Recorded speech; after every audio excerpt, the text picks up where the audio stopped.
Okay, everyone. It's Tim Casben. I'm the managing partner of Gowling's here in the UAE. Welcome to our webinar. Please forgive us. This is the first time we've attempted to do a webinar with 4 of us speaking, obviously all in different locations at the moment, but we will do our best to make this as clear and easy as possible. So just as an introduction to Gowling WLG, as most of you will know, Gowling's was formed as a merger of Gowling Gowling's in Canada and Rag Lawrence Graham in the UK. We're 1,400 lawyers worldwide. We've got 18 offices in 9 countries, and we're a global 100 law firm. We're presenting on the UAE today.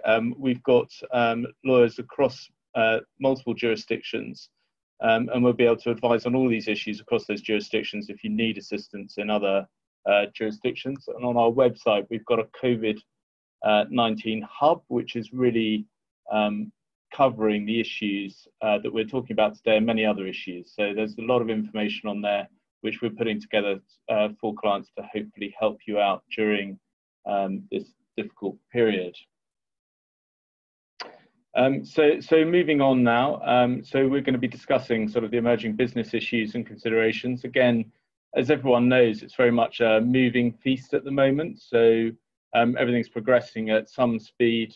New laws are coming out or regulations on a very regular basis. So we're trying to keep updated on all of those, and we will keep people updated again through this COVID-19 hub. So if I can move on and introduce the speakers. I'll be speaking about directors' duties.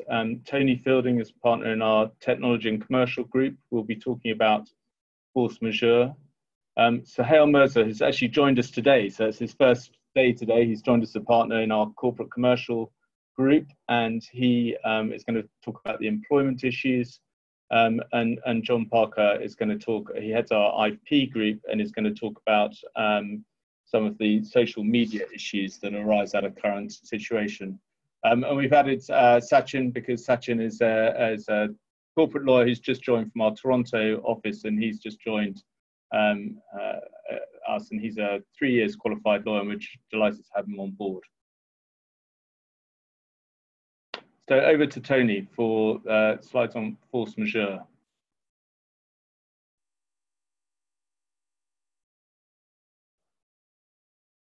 Thank you very much for that introduction, Tim. And thank you to everybody who has decided to join this webinar today. It's much appreciated. I think some of us may feel like we're all living in an episode of Stranger Things at times, and I'm hoping that this session today at least gives you some sense of relief and at least an hour of filling in your self-isolation today. And I also hope that it's quite constructive and useful for you as well.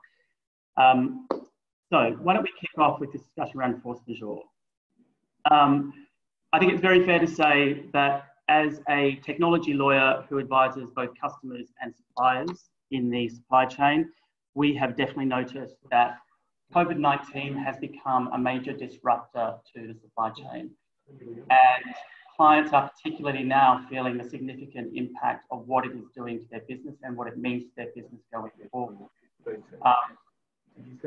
Effectively, we are in unprecedented times, and there are unprecedented effects across business operations in particular, and logistics and supply chains very much so.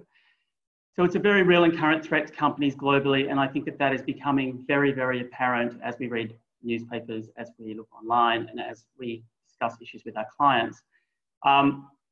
It's also very true that it is not an isolated sectoral event. It is happening and affecting all events, from aviation, hospitality, food supply, medicine, education, and a raft of others. And I apologise for the spelling mistake in hospitality there. So I think what is key at the moment is about risk minimisation, and it's something to be used as a business weapon for you as a customer and or a supplier to be able to minimise the risks to you and to your business, and potentially to your sort of financial impact to your business.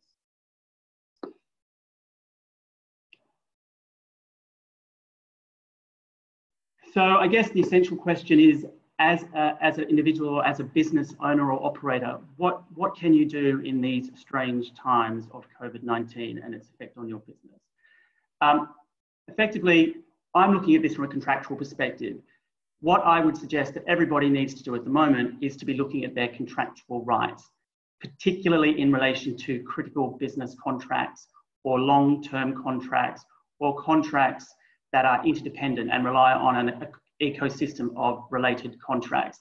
These are the contracts that I would suggest need to be focused on at the moment in this particular landscape. And all of our businesses and our clients we know are currently looking at this to understand two essential things: whether or not they are able to perform their obligations, or whether there are likely to be delays, in particular long delays in the performance of those obligations, and whether or not their counterparties, whether they be you be a supplier and or a customer, are able to perform or not able to perform those obligations under your contracts. So we'll go into more detail in relation to those particular issues in the in looking at force majeure. And one of the key things I think that is important if you are looking at your contracts at the moment is looking at the governing laws in your contracts, because what I'm looking at today is basically force majeure from a UK perspective and force majeure from a UAE perspective. Both the UK and the UAE have force majeure as a contractual obligation, which can be enforced under contractual rights. In the UK, there is the additional doctrine of frustration. So if you have a contract under English law, this may apply to the extent that force majeure is not available to you. In the UAE, you have the contractual right also, but you almost have a statutory doctrine of frustration in the UAE Civil Code, Federal Law number 5, which sets out where you do not have a force majeure clause in your contract, what remedies or relief you may be able to seek. And we'll talk a little bit more about that later in more detail.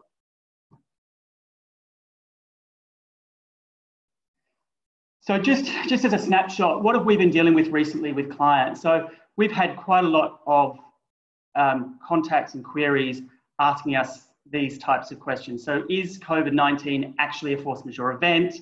You know, what happens if it is just simply more expensive for me to supply my goods or services, or it's just inconvenient to me to do so? Am I able to cancel a conference, an international conference, and get my money back? Or, you know, if I have a supplier that is based in China or Italy or anywhere else, and they are claiming that a force majeure event, what are my remedies? What are the relief available to me if I cannot get my supply of my goods into the country that I need to satisfy the obligations of my contracts? So these are all very commonplace questions at the moment, and I think that everybody who is a supplier and or customer at the moment, if they're not, should be looking very seriously at these particular issues and how they might affect you. And I'm hoping that this high-level canter through force majeure might actually give you some triggers for that consideration. And of course, we're more than happy to help you going forward in relation to those.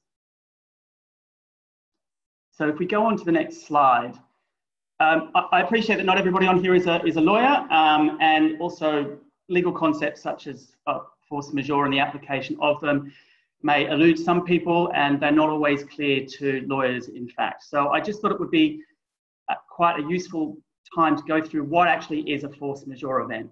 So force majeure, unlike many sort of contractual terms, is not a defined term under law. So force majeure differs from jurisdiction to jurisdiction, as I said earlier. So you have the UAE and you have the UK, and also in China and Canada, you also have different definitions of it or applications of it. And it also specifically differs from contract to contract, where a contract may set out a particular definition of a force majeure event and how one deals with a force majeure event under your contract, whether it's a supply contract or a customer contract. But effectively, the underlying principle of a force majeure clause is, as is set out here. It effectively means that no party to an agreement shall be held to the performance of its obligations to the extent that your performance is prevented by unexpected or impossible circumstances outside of a party's control. And when we look at that, you've got the issues of unexpected or impossible being outside of the party's control. Other additional considerations in relation to force majeure clauses could also look at having a material or practical effect, or an impossible or a materially impossible effect to be able to achieve the obligations under a contract. So there are various ways in which a force majeure clause can actually be drafted to specify the particular risks of particular parties or a particular circumstance or indeed a particular transaction.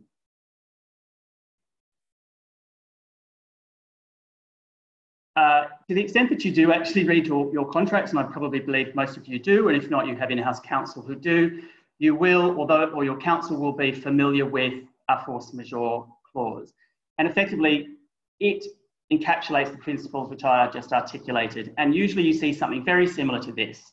You usually see that no party will be liable to the other party for any delay or non-performance of its obligations, and that may or may not include an obligation to make payment, depending on your drafting. And those circumstances may arise from any cause or causes beyond a party's reasonable control. And the triggers for reasonable control can be drafted accordingly to the risk and to the transaction and to the parties. But you generally see such triggers as fires, floods, embargoes, or acts of war. Very commonly you see things around labour disputes.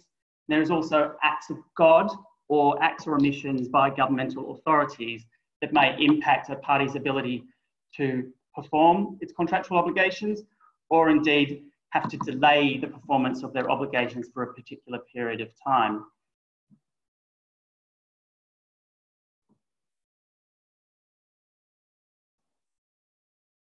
So I guess the next question is, does a force majeure apply to you and your business? I think the first step is to look at your contracts, obviously, and to do a bit of an audit of your key business contracts, as I suggested earlier.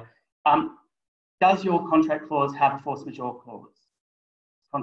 If it does, then you may be able to seek relief from either the other party, or in certain circumstances, in certain jurisdictions, relief may be granted by a court, such as in the UAE, in circumstances where you don't have a force majeure clause. But we'll talk about that a bit later. So really, what is required for you is to review your force majeure clause, get familiar with it, understand what it says and what it enables you to rely on. And also don't just focus on a force majeure clause, but I think it's important to look at other clauses in a contract, including things such as termination, because parties may have a right to terminate for force majeure going for a particular period of time, or the parties may have a right to payment or not a right to payment, or there may be an interaction with payment provisions that you might need to look at. Usually what I think is important, as I said before, is look at what your trigger events are under your force majeure clause. In certain circumstances, you may or may not have wording that suggests quarantine, pandemic, or epidemic may or may not be considered in your definition of force majeure events. But you may very likely have things like civil disturbances, acts of war, riots, acts of gods, and labour disputes, all of which can be negotiated. But at the point in time, if you have contracts, it's very key to look at what those trigger events are, because in order for you to be able to rely on that force majeure event, you need to be able to determine whether the event has occurred. And we'll talk a little bit more about whether or not COVID-19 in and of itself actually constitutes one of those trigger events. The next important step is to see what the impact is. Sorry, can we go back? Sorry. We need to see what the impact is of a potential force majeure event on your contract and on your ability to perform, or the delay that you're likely to have. So we need to look at and assess how it's hindering your performance. And if it is merely, for example, inconvenient for you in the circumstances of COVID to perform certain obligations under a contract, that is not going to be sufficient for you to be able to rely on the force majeure event and trigger any relief. Inconvenience or impracticality, or indeed increased pricing, may not be enough to get you to the threshold where the impact will trigger a force majeure event and the ability to seek relief. Another key aspect is, can the force majeure event be reasonably anticipated? Now, this is quite an interesting point at the moment, and I'll talk a little bit about that later, because that depends on when the contract was signed and what we're actually looking at, and the current status of COVID-19 at the moment. And also, it's worthwhile to note that most force majeure event clauses that you will have in your contracts, if you have them, will have requirements to give notice to another party, and there will be details as to how that notice is to be delivered. and the timing around that notice and other details as to what the parties may or may not be required to do in order to be able to rely on your force majeure clause. Next slide, please. Thank you. So just to sort of slightly wrap up, and I know this is a quick canter through some of the issues, but it is usual for force majeure clauses to not specifically refer to something like an epidemic or a pandemic or quarantine. And even if a force majeure event clause doesn't define any of these three things, it is very likely that it could still be considered in the circumstances of a whole range of other considerations and facts, a force majeure event. So just by having, or by not having those things detailed in a definition of force majeure does not preclude you from being able to rely on them depending on the sets of circumstances that you have. The key question really is whether or not it is outside your reasonable control to be able to fix what is needed to be fixed in order to you to perform it. And often this is not an easy set of circumstances to determine what is within your reasonable control. But as you can see, the threshold for force majeure in order to be able to suspend performance of obligations is quite high. And as I said before, it is not enough to just have, as the next bullet point says, a hindrance of performance or the impracticality or a pricing impact on your contracts. So whether or not performance has been hindered or prevented is key to understanding whether or not a force majeure event will apply. As I said, just not wanting to perform the obligations because of particular considerations is not enough. What is necessary and key to the employment and the reliance on a force majeure clause is what are the impacts and what are the consequences of COVID-19 on your ability to meet your obligations under a contract? And are those obligations and, are those impacts and consequences able to be dealt with by you in a particular manner that may or may not require you to mitigate your loss? Because mitigation of loss under a contract, and specifically under force majeure clause, is often very common. And if there is an ability for a party to be able to minimise losses or damage to the other party, then there is an obligation on those parties to be able to do so. Timing of a contract is key at the moment. You may well have pre-existing contracts in 2019 that may well have not considered or anticipated force majeure events. And in all likelihood, certain actions taken by governments or certain activities or circumstances that have prevented performance and or the ability to deliver on time may well, in fact, be force majeure events in those contracts that are, let's say, for example, pre-January 2020. If you were looking at entering into a contract at January 2020, it is quite arguable that if COVID-19 isn't specified, that you may well be in a position where COVID-19 was an expected and anticipated event and was not necessarily outside the reasonable control of the party in relation to being able to rely on your force majeure clause. And certainly it is very strongly arguable now that in the event that you are entering into new contracts, parties need to be very, very cautious about what those contracts are saying and what your force majeure clause actually addresses, because it is very likely, given the press, it is very likely, given the circumstances that everybody is facing globally in relation to the supply chain impact, that force majeure is going to be a reasonably expected issue for parties to need to address. And so the threshold now, and we will have to wait to see how courts in the future start to determine these, because I think that this will actually become an issue of court consideration in the next 12 to 18 months, how they apply the current case law, or whether or not they come up with additional case law in relation to this.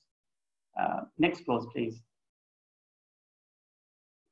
So if you do not have a force majeure clause in your contract, there are other opportunities and laws and reliance that you can have. So in the UK in particular, as I mentioned, there is the doctrine of frustration. Now, frustration is an English law concept and it comes out of English common law.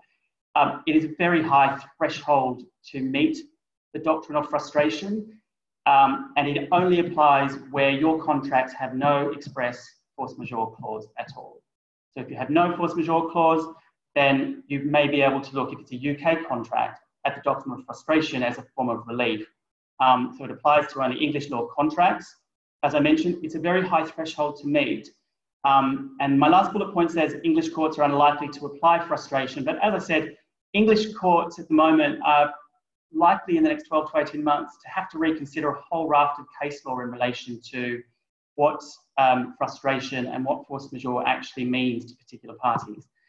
So I wouldn't discount it because, for example, if you are holding a conference and no one is able to fly because globally everybody's been mandated to be unable to fly, then it is very likely that that may meet the level of threshold for frustration, just as a very simple example. Next clause. In the UAE, there is the contractual right to force majeure. So if you have a clause in your contract, you can still commercially rely on that and you can commercially negotiate and resolve it on the basis of your force majeure clause. But you can also, if you do not have a force majeure clause in your contract, you can rely on the application of Article 273 of the UAE Civil Code. It refers and relates to force majeure events, and it talks about where an event is deemed or deeming the performance of your obligation in the contract impossible to perform. And in those circumstances, if you're going to court and you are relying on Article 273 and the court sees that there is a force majeure event, your contract will be extinguished and the party's obligation will cease. Article 273B also has the effect of where it is only a partial impossibility, the impossible part of that contract can be extinguished by a court, and the parties in the court may consider that they can still continue to carry on the other obligations under a contract and perform the remainder of the contract terms. Under Article 273, very quickly, there are 4 issues. 1, a force majeure event must be established and the court will be responsible for determining that, and we'll look at things as they have in the UAE as acts of gods, failure to attain licenses, and sort of factory failures to deliver supply of goods. The second issue is around the impossibility. The impossibility requirement is a statutory requirement under the code. The next limb of it really is about the unforeseeability of the event happening under the Article 273, and that is at the time the parties enter into the contract, considering whether or not at the time you enter the particular contract, was this particular event foreseeable in order for you to be able to avoid it. And the fourth limb of it is whether it is actually unavoidable. And if the event is unavoidable and beyond your control to avoid the event, then that is the fourth limb of what the courts will look at in the UAE. Next clause. I've got quite a few questions I think that have come in. I think I've extended my time slightly. So shall I move on to Tim and then we can address what we can at the end of the session? Yeah, I think that's a good idea, Tony. That'd be great. So, okay. All right, well, over to you. Tony, thanks very much for that. So I'm just going to highlight some of the things that you should be considering as directors or general managers of companies in the UAE, and what the liabilities of directors are, and sort of what considerations you might take account of to minimise risk and exposure in the current time. We've been advising this over the last few years in the sort of challenging times in Dubai, and I guess now more than ever it's important to sort of focus on what your duties and liabilities are as a director. So the first point really is that directors' duties and those of general manager are interchangeable. So under the company's law in the UAE, general manager and directors are effectively the same. Under federal law, directors' duties are to comply with sort of the statutory laws, to comply with legislation and all laws, to act for the benefit of the company with the care of a prudent person, and act in accordance with its objectives and memorandum and articles of association. And also, if losses reach 50% of the company's share capital, there's a duty to call a meeting of shareholders. So those are under the general federal companies law. What's slightly confusing and not necessarily always recognised here, that under each free zone there are different companies' regulations, or many of them have their own companies' regulations, and typically the directors' duties are codified in those. So for the DIFC and others, it's codified. So it's more akin to probably what you're used to in Canada or what they have in the UK. So you've got to act as reasonably diligent person, act in good faith to promote the success of the company. And in that respect, short-term gain isn't necessarily enough. You may also be required to consider employees' interests as well. You've got to exercise independent judgment and avoid conflicts of interest. So moving on to sort of liabilities of directors. So directors can be liable in a number of circumstances under the company's law and in the bankruptcy laws. So the key ones to be aware of are distributions in breach of company's law or the company's memorandum and articles. So directors can be personally liable for those distributions if they breach the law or the company's articles. There's also liability for fraud or improper use of power in contravention of law or the memorandum and articles. Liability for gross error, and also unusually and most difficult to define is liability for mismanagement. So that's quite a broad definition, and so directors do have to be particularly wary of mismanagement, and that seems to us and is generally viewed as going further than, again, what you'd normally expect in a common law jurisdiction. And the last point is obviously just to watch out for bounce checks. I mean, clearly in times like this, it's really important to make sure that you know what checks, post-dated checks, have been issued. So moving on to directors' liabilities in distress situations. The new bankruptcy law, relatively new bankruptcy laws that came in, basically state there's a requirement to submit a request for initiation of bankruptcy procedures if a company stopped paying its debts for over 30 consecutive working days, and that's if it's due to instability or financial position, or if it has a negative asset position. Now, this is a duty on the directors to basically submit this request, and that's something that people should be focused on, especially in a time like this. There's been no kind of relief from this that's come out of any sort of regulatory issues that have been issued by the government in the last sort of 10 or 15 days. And it's kind of akin to wrongful trading that we see elsewhere. So in the UK, there has been specific relief granted for wrongful trading. So ultimately, what they're saying in the UK is that they understand that you may trade knowing that you're potentially insolvent, but you can carry on, recognizing that you may feel that you can get through it if things do improve over the next sort of 2 to 3 months. And this goes to mismanagement. So if directors don't basically make this application when it's due, there is a question mark as whether this would constitute mismanagement.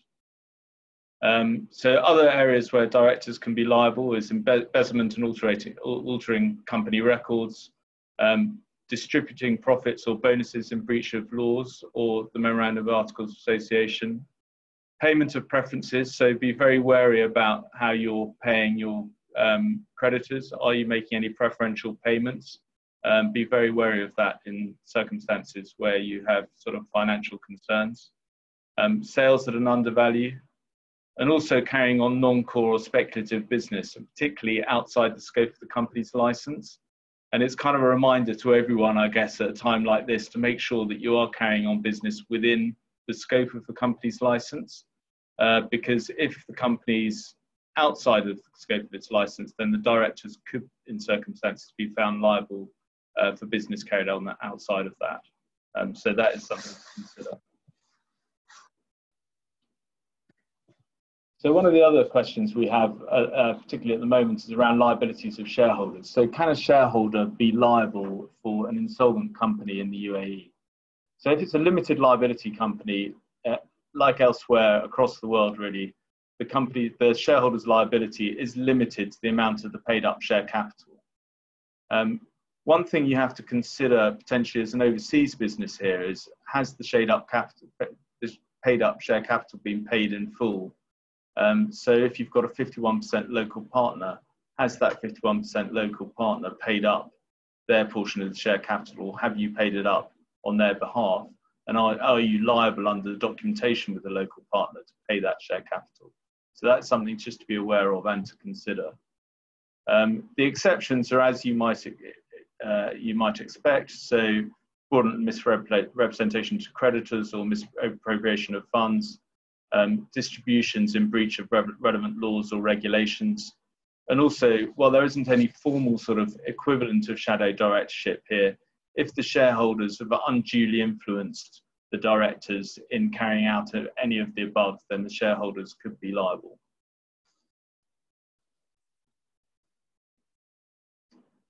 So finally, some considerations just to take into account to minimise risk of exposure in difficult times, such as those at the moment. Carry out regular board meetings, so regularly meet as a board and have clear minutes explaining the rationale for decisions being made. Consult early with banks and creditors. So if you do have issues, please do consult banks and creditors early.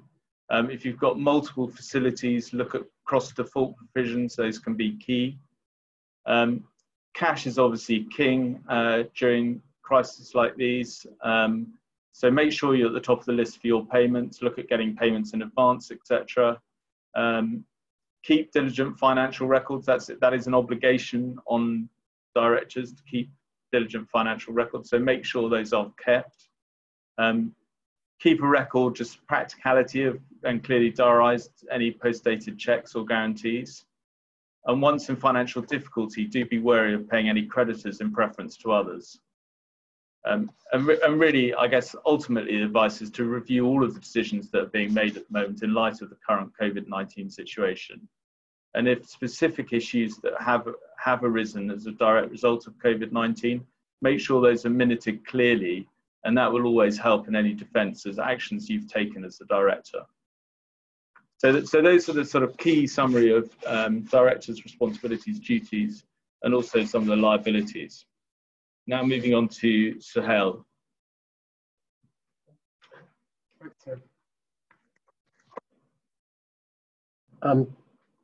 Good morning, everybody. My name is Sahel. As Tim mentioned, this is my first day at the office with Gowling, so in at the deep end straight away. I've set out in my slide on employment questions.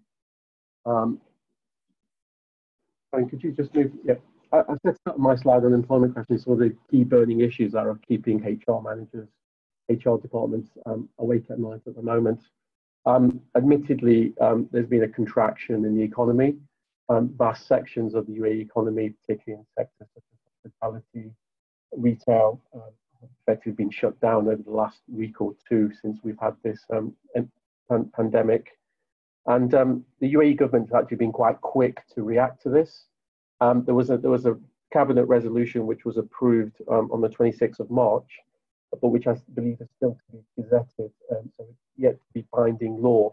But we've already reviewed the legislation, and I'm going to publish an article on this a bit later today, which creates a framework for employers to be able to manage their headcount in light of these difficult economic circumstances. The key issue is that employers do have some options, but the cabinet resolution only applies to what we define as onshore employers. So it only applies to companies that are registered with the Ministry of Labour, i.e. it's actually called the Ministry of Human Resources and Emiratisation to give it its full name, and whoever work permits issued through the Ministry of Labour. So the options are not actually set out in the framework for free zone companies.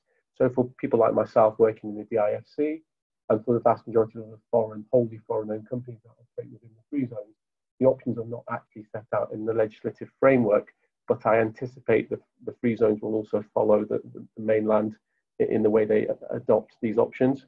So what are these options? The options that have been set out in the law relate to one, social distancing, and oblige companies to allow employees to work from home.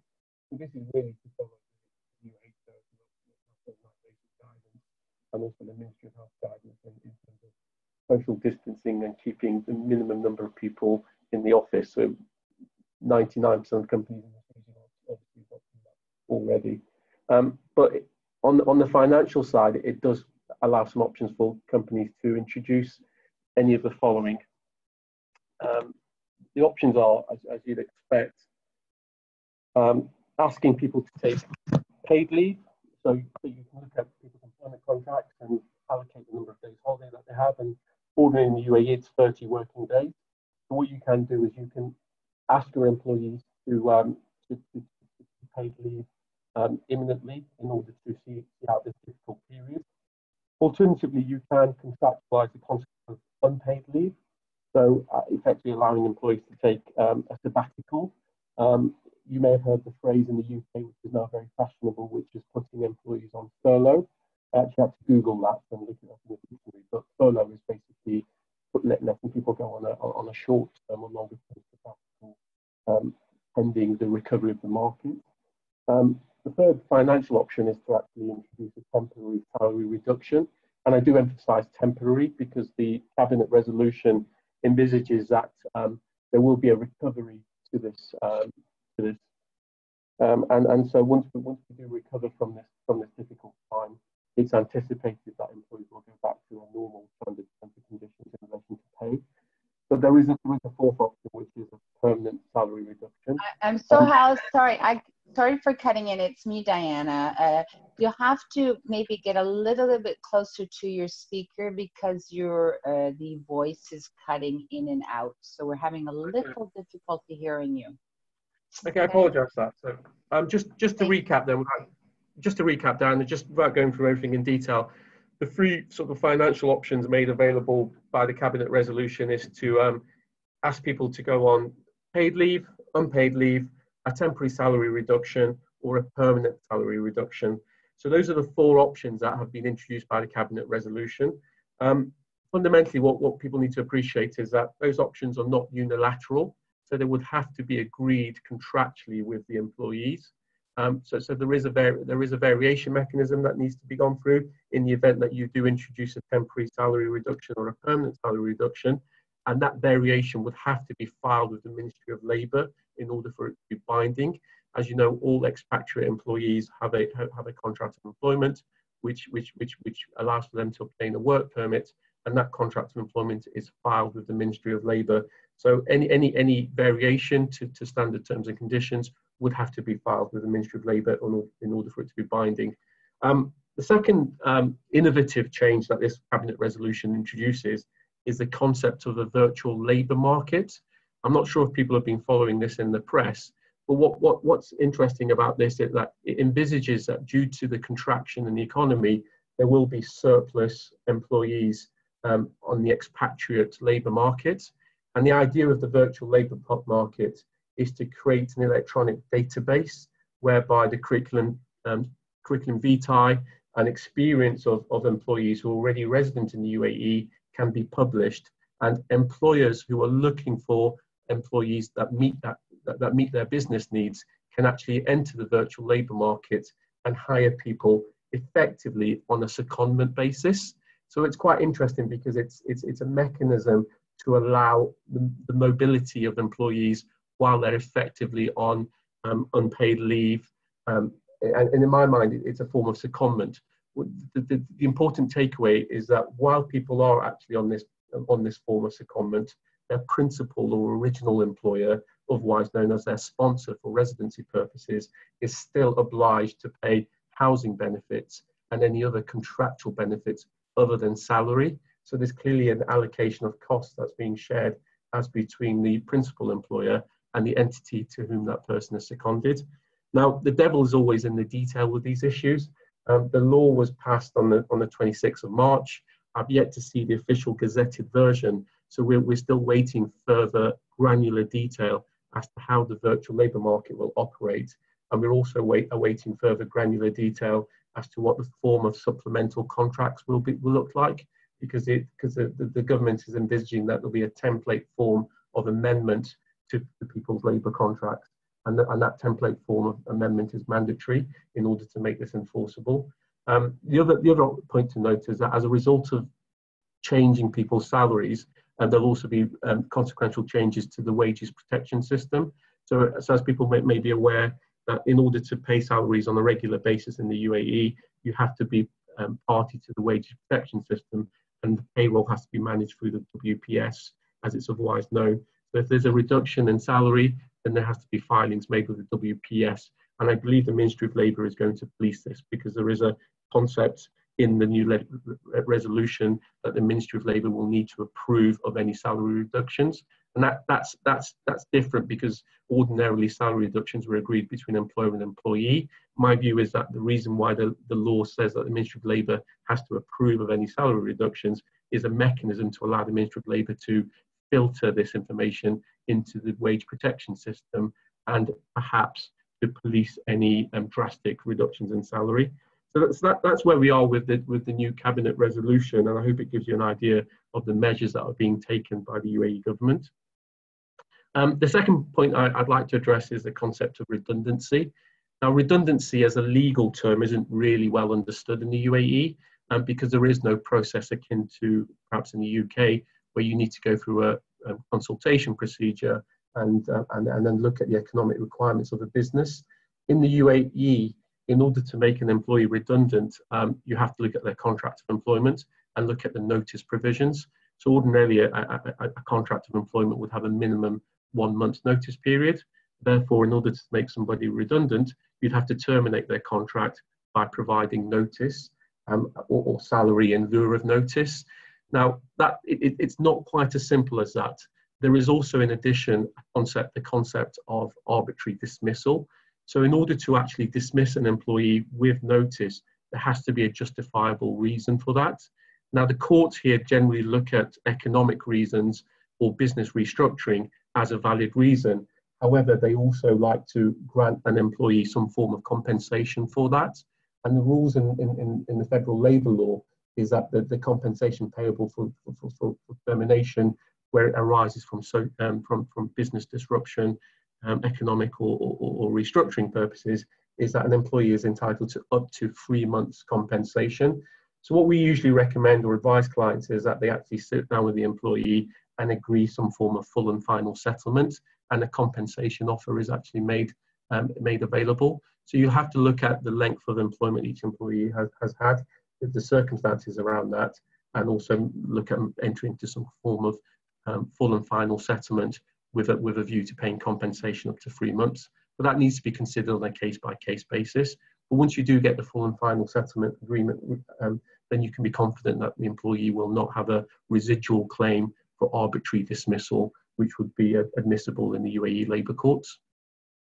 The third point I've talked about here is, can I force an employee to take paid or unpaid leave? With regard to paid leave, it depends on the terms of the contract. As I said, generally speaking, people have 30 days holiday per annum, and therefore, if the terms of the contract says that the employee is able to the employer is able to ask an employee to take paid leave in accordance with the business circumstances, then that can be agreed contractually under the terms of the contract. Whereas unpaid leave is not a unilateral decision. It would always have to be a mutual decision, albeit that the new cabinet resolution does introduce this concept. So there's a legislative framework that allows the parties to discuss unpaid leave. The fourth point I've talked about, given that we are all working from home in the current circumstances, is the health and safety duties of an employer. In most instances, obviously, employees need to have the right kit. So they need to have remote access to the work environment, and it's incumbent on the employer to make that equipment available. We're all aware of the different apps and software that's available now to facilitate conference calls and feeling like you can connect with the office environment from home. And it's a general rule that an employer must provide that in order to facilitate the working from home concept. Beyond that, it's prudent to have a look at your insurance policies. So most companies here will have workers' compensation insurance. I would definitely consider you review the terms of those insurance policies in order to consider whether it covers any risks arising from working from home. This will be fairly novel because working from home is not akin to working from the office, where trips and slips can be a liability of the employer. Whereas if an employee incurs some kind of risk or harm while working from home, would that be covered by the workers' compensation schemes? So maybe the prudent advice would be to ensure that employees have the full capability to be able to work from home without potentially injuring themselves, and making the home place as comfortable as possible in light of these difficult circumstances. And then the last point I just wanted to touch upon, given that we are in the middle of the 1st of April, as of 1st of February 2020, for DIFC registered employers only, and I'm aware there's quite a few banks and financial institutions and other advisory firms that may be on the call who are DIFC registered. From the 1st of February, the DIFC introduced the Workplace Savings Scheme, which is otherwise known as the DUE scheme. So contributions were intended to be reserved to be made into that new workplace pension scheme. As a result of these issues that we have at the moment, I do understand that the DIFC has postponed the actual commencement of the scheme, and for employees to elect which options they have in terms of investment choices. But notwithstanding that, the obligation still remains to make a reserve on each employer with regard to the contribution to the scheme. And as soon as the scheme is active, those contributions will need to be made, and employees can then make an allocation through Zurich, who are the investment manager, and Mercer, the investment advisor, as to how the scheme will operate in practice. So the DUE scheme is still live and will still be valid. What is interesting is if employers are looking at rationalising costs and reducing salaries, then obviously the contribution into the DUE scheme will be flexed accordingly, and that will have a knock-on effect to end of service gratuity and accrued amounts as at 1st of February 2020, which are intended to be transferred in whole or intended to be reserved by each employer to be paid upon termination of the employee or resignation, as the case may be. So that's just to give you a snapshot of some of the live issues. As I said, I will be following up today with a summary note, particularly on the cabinet resolution that I alluded to at the beginning of this call. I think I need to hand you over to John for the next. Thank you, Sahel. Good morning, ladies and gentlemen. So my name is John Parker. I'm going to have a quick run through some of the social media issues. And I guess everybody on the call has been living in Dubai for some time now, or the UAE, and are familiar with some of the newspaper headlines, such as those showing on the screen at the moment. And perhaps those from Canada or other countries are thinking, well, why is it we don't see headlines like this in our newspapers other than when they relate to Dubai? And the main reason for this is the UAE cybercrime law, which came into effect in 2012. Toyin, if you could move to the next screen, please. And so the cybercrime law came into effect in 2012. And as you can see, it covers a wide range of online matters, including invasion of privacy.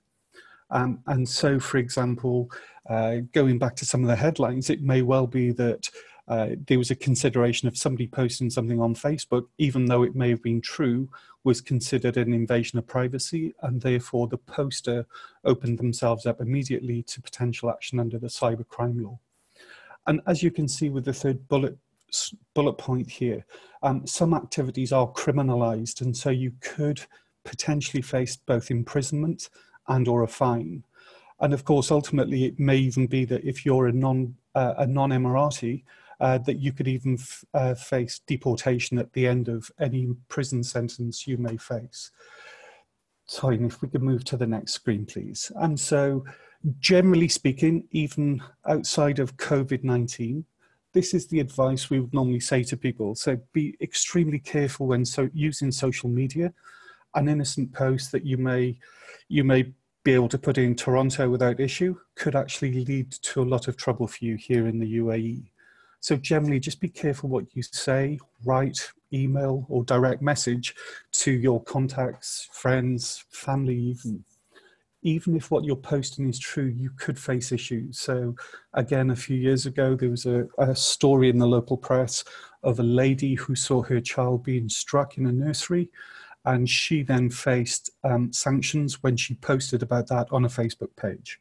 So this is something that everybody needs to be aware of, including, and perhaps importantly, your employees, particularly at this time. Tyne, if we could move screens. So because of the headlines that were being faced in international newspapers, and also with the general involvement of government internationally from other countries in relation to some of these issues, the TRA took steps in 2015 to issue a number of white papers regarding the use of social media. So there are separate white papers for Instagram, Twitter, Facebook, YouTube, and many other social media apps. So there's a link at the bottom of the page which you can follow to look through some of these white papers, but generally speaking, they cover the points that you see on screen. So making sure that there's no content which is threatening or contains violence, that adheres to the social and religious morals of the country. Also, if you're tagging somebody else in a photograph on Instagram or Facebook, you do need their consent to do this. And as you see, there are a number of other points which fall in line with the social and religious and moral culture of the country, which you have to be aware of. The next screen, please, Tyne. And so, what does this all mean for COVID-19? In recent times, you will have seen a number of warnings and reminders from the police and the judiciary, warning us as to the steps that could be taken if we post anything on social media that may be seen to be against the policy or the advice that's been given by central government. So on the 8th of March, we had a Ministry of Interior warning, which put people on notice of the fines and also the threat of imprisonment if fake information or rumours were being posted on social media. Then on the 10th of March, the UAE Attorney General reinforced the above warning. And then we see on the 24th of March, Dubai Police tweeted urging compliance with the directives in order to safeguard public health or face an imprisonment or fine. And this was part of a tweet that Dubai Police actually posted in relation to an arrest that they had made. The next screen, please, Tyne. And so already there have been 3 high-profile arrests relating to social media. On the 22nd of March, a European national who posted a video on Dubai Beach ignoring the police and mocking precautionary measures was arrested by the police. Then again on the 24th of March, a European national of Arab origin who posted a video showing her indifference to the Stay Home campaign was also arrested and referred to the public prosecutor for IT crimes. Not only is she facing these criminal prosecution, but immediately Reebok MENA announced cutting ties with the influencer. And then on the 25th of March, another arrest of a gentleman of Asian nationality for posted a video encouraging people to go out, and again, ignoring the government advice. And so it's important when you're dealing with your employees, particularly those working from home, that you make them aware of the issues they could face, and also their responsibility to you as a company, and also perhaps to themselves and their friends and family as to the care they need to take when using social media. Again, if you think about it, the vast majority of us on this call are probably non-Emiratis. The basis of our life here in the UAE is therefore tied to our work visa. If we're arrested for something we post on social media, the chances are we may be dismissed, summarily dismissed. We may also, through the prosecution, face fines and a prison sentence, and the chances are at the end of that prison sentence, we will face deportation. And of course, what that will mean is the end of our job and career here, which may not only affect us, but the company and also our family, who are probably reliant on our visas as well. Last screen, please, Tyne. And I think to sum this up in 3 words, I guess if in doubt, just don't post it. I think that should be the message going out to your employees and your colleagues at the moment. just to make sure that nobody gets in any trouble whatsoever at this heightened time on social media in the UAE. Thank you very much. And I'll now pass over to Tony for cybersecurity. Thanks, John. I'm well aware of the time, again, that we're running out of. So I don't propose to go into too much detail here because I think the content on the slides speaks for itself. What I would say is the new environment of working from home opens up certain vulnerabilities in relation to data breaches, the obvious also being phishing campaigns. And to the bullet point on the first page here, both the National Security Cyber Centre in the UK as well as the DFSA have recently issued warnings in relation to phishing campaigns. Now, a phishing campaign, I think this is critical, is where things are commonly hidden in emails that you are invited to click on. And one of the most common things at the moment that the UK and the UAE are experiencing is hackers taking advantage of COVID-19 concerns and sort of need for information and embedding phishing within those that can obviously cause significant losses for you and significant data losses for your business. So I think one of the key messages out of this is if you have protocols and policies in place internally as an employer, please make sure that your employees are aware of them. If they're not, I would suggest you distribute them. If you have a BYOD policy, I would suggest that go out as well. And I would ensure that generally the cybersecurity considerations on the next slide, please, Toyin, are actually sort of paid attention to by you and or your risk staff or your IT staff, just to make sure that you are covering off on any potential vulnerabilities. Because I think at this time when we are all looking at using digital platforms to stay connected and communicating as individuals, but as well as working remotely in order to sort of fulfill our jobs, I think extra vigilance and caution is and should be on everybody's minds in order to minimize any sort of data breaches or hacking opportunities that sneaky cyber criminals out there are going to and are in fact using to hack into systems and servers. And just below there is a link to a recent Gowling article in relation to this particular topic, which goes into some more details and practical steps for you to have a look at if you're interested. So on that note, I think we have finished the slide presentations in relation to each of those topics. So we've tried to answer a number of the questions as they've been raised with written responses, which I hope is helpful. With regard to sort of the question around contracts and drafting of force majeure clauses, I think Tony's mentioned that we can circulate a standard template one later.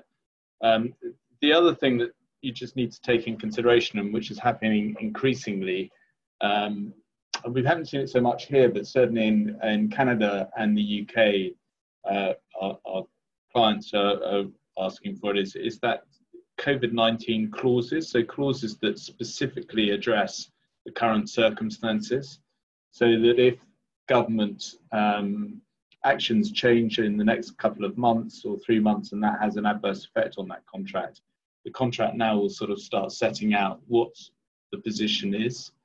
So if force majeure is not going to cover it, you should actually consider now having COVID-19 clauses or pandemic clauses. I think the particular concern is that, as I think seen in Singapore, talking to colleagues in Singapore already, that the first wave has finished, they got back to work, and now there's potentially a second wave coming. So, this is a foreseeable incident now, which is likely to sort of carry on and reappear over the next coming sort of 12, 18, 24 months. So that is something to consider going forward. Tim, I also would jump in here, and just for the attendees, the International Chamber of Commerce has also put out in their new 2020 ICC guidelines and terms and conditions some bespoke COVID-19 language that might be helpful if you have access, if people have access to that, to have a look at.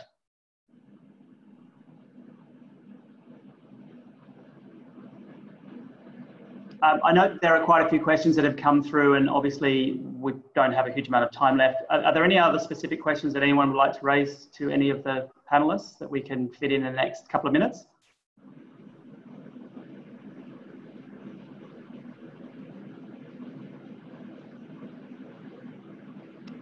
Yes, hi there. Actually, I'm surprisingly enough, as a host, I have difficulty writing a chat question. So I'm just going to ask a simple question. For employees, can they be asked to take 50% off of their salaries, or is there a certain limit? Hi, that's a question from Diana, isn't it? Yeah. Yes, it is. Thank you. Hi, Sahel here again. Hi. There's no benchmark figure as to what the reduction in salary can be. I actually had a hotel industry client who actually did say he wants a 50%. He wants to introduce a 50% discount or reduction in salaries. The cabinet resolution does talk about the Ministry of Human Resources and Emiratisation having a right of approval over any amended contract which introduces a salary reduction. But that's all it says. And generally speaking, in UAE, there's no concept of minimum salaries other than for people who want to sponsor maids and domestic workers, that sort of thing. In the workplace per se, there is no minimum salary legislation. So in theory, you can negotiate whatever salary you feel is appropriate. But I think the key in the cabinet resolution is that any salary reduction of that level should be, in my mind, a temporary salary reduction. So it's really just to allow cash flow and liquidity in the business by reducing salary on the premise that employees are probably not otherwise utilised. However, if it's to be a longer term permanent reduction in salary, then it's going to be more a question for the employee whether it's palatable or not. But in theory, you can have that negotiation with the employee, and there's no sort of binding guidance as to what is a minimum salary as a matter of UAE labour law. Thank you. Could it also be they can ask both take your vacation time and the salary deduction? Yes, you can. They can ask both. So the law says that these measures are to be introduced progressively. Now, I don't really understand what they mean by progressively. Does anyone take a precedence over the other? I think the intention is to allow employees to introduce a combination of these options in order to manage their headcount appropriately. So you could ask an employee to take a sabbatical, and then when they return from the sabbatical, they'll be on a different salary package. That option is there because the key issue here is that it requires the employee's consent. So you can't unilaterally introduce this, but provided that the employee consents, then any one or more of these options can be made to work.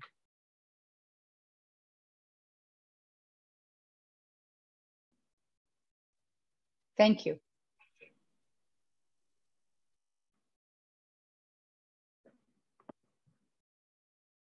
Dan, I wasn't sure whether participants were able to ask questions themselves, or other than just over the chat or the Q&A piece.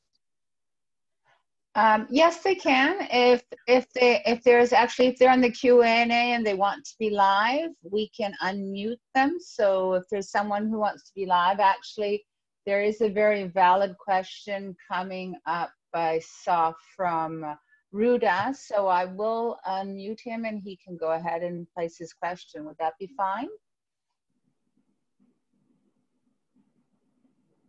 Shall I ask that question live or in writing? Yes, hold on. Yes, we can do. Yeah. Okay. The simple answer is that the amendment to these employment contract needs to be agreed if it's a labour contract governed by federal labour law and registered with the Ministry of Labour. It needs to be agreed adopting the supplemental form which is going to be introduced by the cabinet. So you can't just agree it by email. You have to use the pro forma, which was intended to be attached to the cabinet resolution. I suspect it will be published at some point this week or next week. And so you have to use that pro forma template, and then that pro forma template needs to be executed by both parties. It then needs to be submitted to the Ministry of Labour and then filed with the employees' HR records in order for it to be legally binding. So no email recognition. It needs to be signed off on the appropriate format and filed in order to be binding. And it'll be in English and Arabic as well. Okay, because of course that raises a bit of a challenge considering that everyone's working from home at the moment. It does create a challenge, but there is e-signature is permitted. There is a separate. I know Tony will be aware of this. There is legislation in place in the UAE that allows for electronic signature. And I think in this instance, in any case, what I'm finding in practice is that all of the authorities, mainland and free zone, are being very flexible about electronic signatures.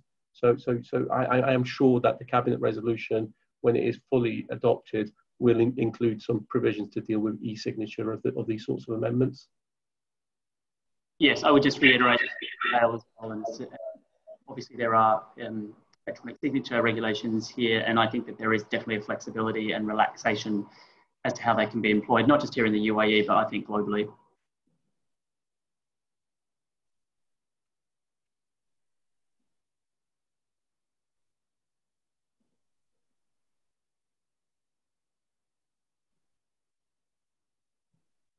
Okay, Diana, so if there aren't any other questions, should we wrap it up? And I think we will be, I'm writing down and saying that we'll send a follow-up of kind of top tips, I guess, from this presentation.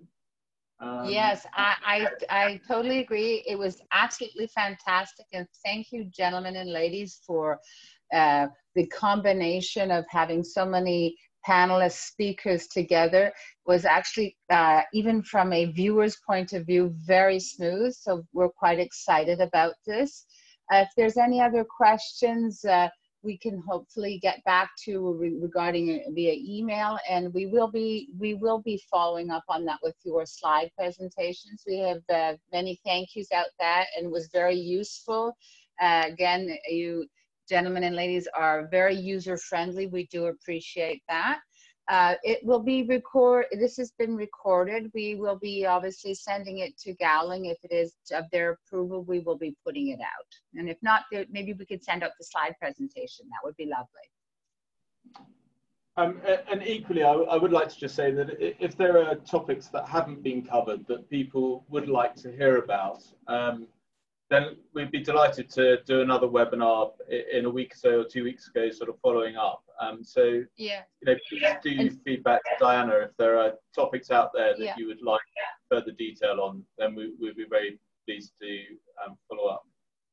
Yeah, in fact, I was hoping, thank you for mentioning that. That was actually really hoping you would say that, because I think this would be extremely valid, even if we do a shorter version or whatever the time needed. We could probably, I think we need to do a follow-up on this, certainly, to make sure, because I'm sure there's going to be a couple of changes, and once the dust starts to settle, I think the questions will be even more accurate. Okay. So thank you very much. I think, go ahead. I think it is, it's a very fluid situation at the moment. So as you say, I think as the dust settles, we'll get a bit more clarity on some of these situations as well. And I think the other point I just wanted to emphasize is that the website that we have, our Gowling website, includes this COVID-19 hub, which includes kind of top tips from across our international offices. So you've got this sort of furloughing situation in the UAE with employees. There's something similar in Germany. And we've got information on all of those issues, whether it's Canada, UK, Germany, France, etc., on our website. So I hope some of that is helpful, and please do get in touch if you need any help. Fantastic. So with the follow-up email, we would love to be able to put that that link on there, and perhaps the slide presentation. And if people need to get a hold of you, maybe we could be the go-through, or you can give us an email address where it can go through. Hi, Diana, it's John. I've just pasted the link on the chat, so feel free to cut and paste from that. Oh, fantastic. Okay, great. That's excellent. Well, thank you very much. Take good care of yourselves. Be safe. You know, you've got the people that have got your back there at Gowling as well as CBC. So again, thank you. So we're looking forward to, let's maybe I'll make a date of about 2 weeks time. How's that? Perfect. Thank you, Dana. That's great. Thank you. Take care. Bye-bye. Ciao, ciao. Thanks, everyone. Bye. Goodbye.